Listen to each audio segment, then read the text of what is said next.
like this, and I bring it along and I set it down so I can actually see where I am. So I try to stay on time, so hopefully that'll help. So thank you for inviting me to be a part of the Kiwanis schedule of speakers.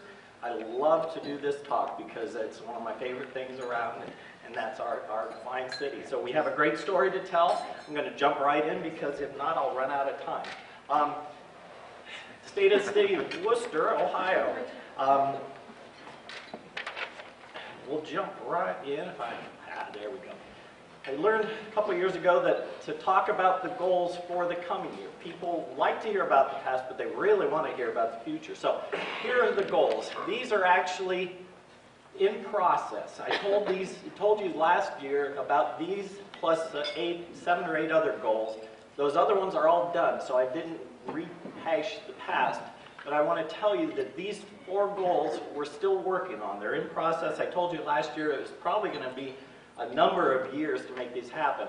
I'm going to go by them one by one, so I'm going to move past that slide. The first is a multi-purpose trail, bike trail here in our city. And this is something we've been working on for about 4 or 5 years now. We have a bike trail committee that's actually been working in the background for at least 3 to 4 years on this. And this is something we as a city have undertaken. This year, you guys should be able to identify, we did a big project on Burbank Road from Highland northward up to Oldman Road, and closed down one of our main arterial streets to do it, and nobody was overly happy about that, I can tell you. But we all survived, and now we have a beautiful roadway in its place with a bike trail along the western edge of that. That trail is about 10 feet wide, so that you have enough room for bikers and walkers and everybody to get along fine on the same trail. We're going to continue that south this year, and you probably notice utility poles being relocated. They are actually on the east side of the road right now, and they're going to the west side. Ohio Power, or AEP, is doing that, and they've had that road momentarily detained during the days where you might have to wait for somebody to move you on. But that's what they're doing, is moving the utilities out of the way so that we can construct this bike trail. The portion in red goes from Highland Avenue down to the old Layton School property. When we had that property as a city property, we kept an easement, so we'll come across that easement and get over to Bell Avenue and then straight down Bell Avenue to Bloomington. And in Bloomington is where the bike lanes actually start that we did with the upgrade of Bell Avenue many years ago. And then, so really, by the end of this summer, we should be getting down to Larwell in bike lanes the whole way from Oldman Road the whole way down. And so this is a continuation of those trails that led to nowhere. We're finally making the connections to all of those pieces that we've been building throughout the year. So that's a big thing for us, and I'm really pleased to have that happening. Another goal is downtown improvements. We've been talking about this for at least 3 years. We did a downtown plan and a whole city plan, and looked at the northeast quad on the square. And it's where the gazebo is, and I know that has some consternation because everybody loves our gazebo. It is not going away, but it is moving locations. The current gazebo will move down to Christmas Run Park, where we had a gazebo and we had to take it down due to non-ADA compliant. So the gazebo that is there, we will be taking out. It will have to have some repairs done to it because there's some rust and things, and then we'll put it down in the park, and it is ADA compliant, and we will put it there. This is the new pavilion that we've got planned there. It's gone through all kinds of review.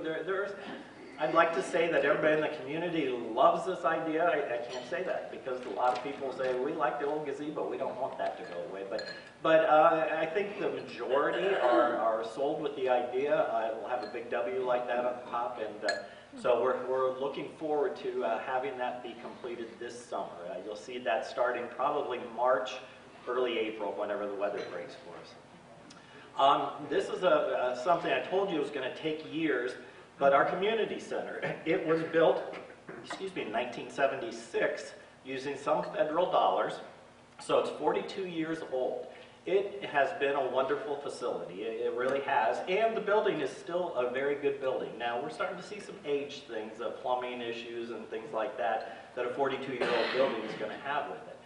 What we have noticed is it really doesn't meet the wants and desires of people who use it like it did back 42 years ago. So if you go around to different communities, Westerville's one that has a beautiful community center. Up in the Medina area, they have a beautiful community center. There are really good examples out there, and we've been studying this for at least a year, probably 2 years, to come up with an idea for our community center. So this is something we're working on. This is sort of an architectural layout of some of the needs that we feel would be important in a downtown facility. And so this is something, I don't have any architect drawings at this point, but we are working with one to come up with the idea, and then we'll keep moving forward. So this is probably going to be on next year's goals, because it's not something that happens quickly, but it definitely is in process. Developmental land. This one probably is the most difficult of those things I told you about last year, and it's because it's speculative. And people don't like governmental agencies using people's dollars for speculative type of things. And I realize that, I agree. So we're looking for development land and partners to help us acquire that land. This is just a piece in nowhere, because we do have ideas where we want that land, in fact, very specific ideas, but I'm not going to share that with you today, just because if I do, all of a sudden that land goes and it costs us 3 times as much. So there is some land around our city borders that we would love to bring in as developmental land, and we are definitely working on that. So those are the goals from last year that are a continuation on. These are our goals for 2018. And again, there are 7. Some are already moving forward. Others may end up back on the continuation piece. But we're going to go through these one by one, so I'm going to flip on to the next, but that gives you an idea of what we're coming into. First goal is actually sort of an easy one, because it's already being worked for.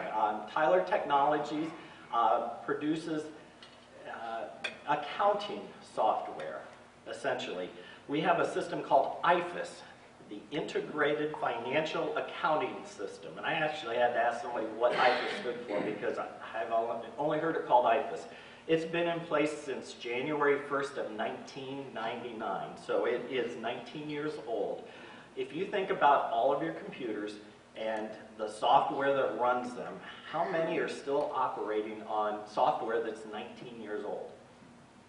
Yep, I didn't think I'd see one single hand go up. No, I agree. We have done upgrades. Oh, there was one hand, okay. We have done upgrades through the years, so I'm not telling you that this has been a bad system. It's actually been a very good system, but it's time for an upgrade. So we have decided on Tyler Technologies. It's called New World, and we are in process. We're hoping to have this system up and running for the city by August of this year, and then run a dual system till the end of the year, and so we're sure that everything is copying well. But it just makes more efficiency for us in government. So that's one of the things. The other is to promote residential development. Talking with industry, people are saying, we are getting employees, we can always use more employees, but our employees are having a hard time finding a place to live in the city. And anybody that's tried to buy a house in Worcester recently, or is in the realty world, truly understands that. You put a house of a certain value on the market, and it won't be there longer than probably about a day. So we need some housing stock in the $125,000 to say $200,000 range, and we are in short supply of that. So we have been nudging and talking with developers to see if we can get that to happen in our city. We are continuing that conversation. The interesting thing is, we have some very good developers in Worcester, but they are developing in Columbus and to the north, Medina and farther north, because they can sell the houses for more money. It's a better profit margin for them. So that's a problem for us, and we need to sort of figure out, there's a nexus in there somewhere, we just have to find it. So developmental land, we're trying to promote development. Government should not be a developer. That's not a good idea as far as I'm concerned, but should we help grease the skids to make development happen and help our community? Absolutely. This is something we've been working on, and it is finally starting to come together. In fact, this is hot off of the press, although nobody uses presses anymore, but it's hot off the computer printer. This is a new transportation route that's going to be instituted here in Worcester. We've been working with Community Action over the last couple of years. They've taken over our taxi program for the city, but they've also been trying to figure out other ways to move people around Worcester.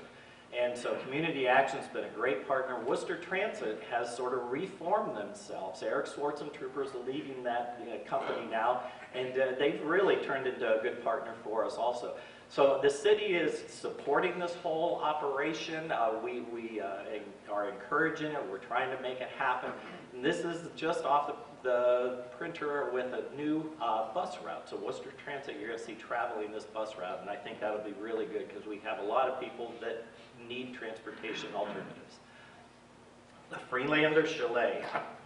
What a great place. I remember this from when I was a kid.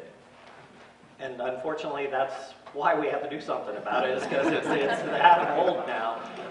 It is still a wonderful facility, but it has, again, growing pains. There's no air conditioning in that building. It's got radiant heat. It's a big community room with a big fireplace smack dab in the center of it. And so it's very hard to use. And sort of the death knell to using that was it's not ADA compliant. And so we had to bring it up to ADA compliant to be able to use it. So we have not been renting the Freelander Chalet for a few years now.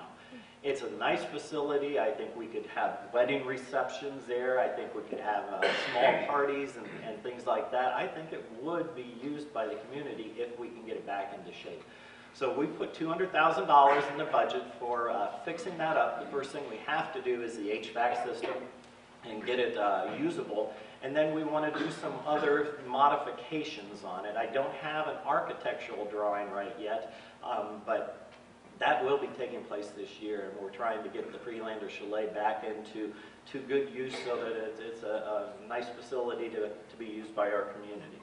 So that's one of our goals. Seaman Park. Dick Seaman and the Seaman family had some extra land that they just recently built a tennis facility, and it's down here. If this little red button works, out there it is, right here, facility, and that's a great addition to town. They built 6 really world-class tennis courts. Actually, probably the best in the state of Ohio. The only one that they would compare closely with is Ohio State University down in Columbus.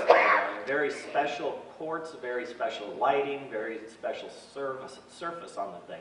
So that's a great economic draw for our community. I know people who like to play tennis are thrilled to have something back in town. So that's out there.